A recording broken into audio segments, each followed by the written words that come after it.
If you've ever wished you could make your PDFs more interactive, adding handy navigation buttons that jump right to the section you need, then today's tutorial is for you.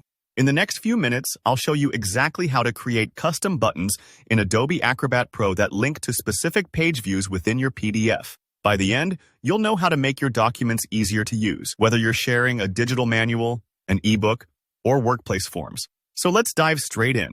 First, make sure you've got Adobe Acrobat Pro open, and then open up the PDF you want to work with. If you're using Acrobat for the first time, don't worry, these steps are simple, and I'll walk you through each one. Our first move is to enter the form editing mode. Head up to the Tools menu at the top and select Prepare Form.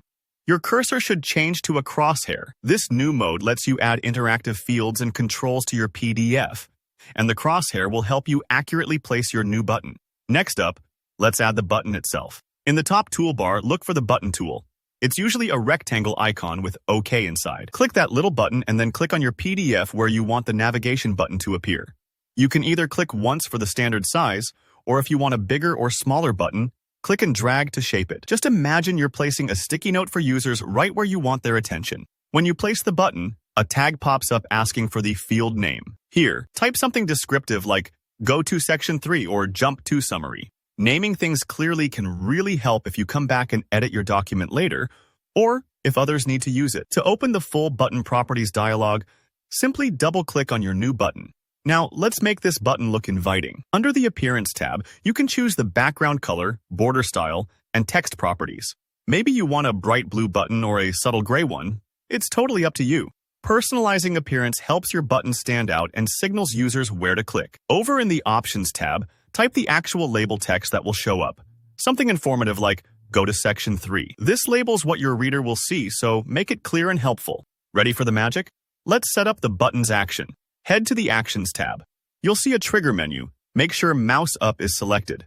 That means the button will activate when someone releases their mouse button, which is a standard, user-friendly setting.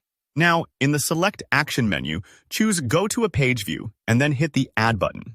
This sets the groundwork for your shortcut. A dialog box will appear. This is the Create Go to View box.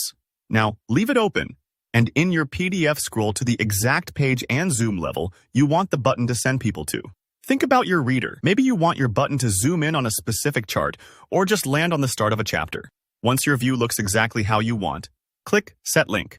This connects your button to that spot. To finish up, click Close in the Button Properties box. Let's make sure it works. In the top right, click Preview. When you hover over your new button, your cursor should change to a little hand icon. Go ahead and click it. It should jump you right to your chosen page view. If anything's off, go back and tweak the action. And don't forget, save your PDF to keep these changes. That's it. You've turned your PDF into a much smarter, friendlier document. If you found this tutorial helpful, please hit like. And if you have any questions, drop them in the comments below. I'm always happy to help. Subscribe for more easy-to-follow Acrobat tips and tutorials. Thanks for watching, and see you next time.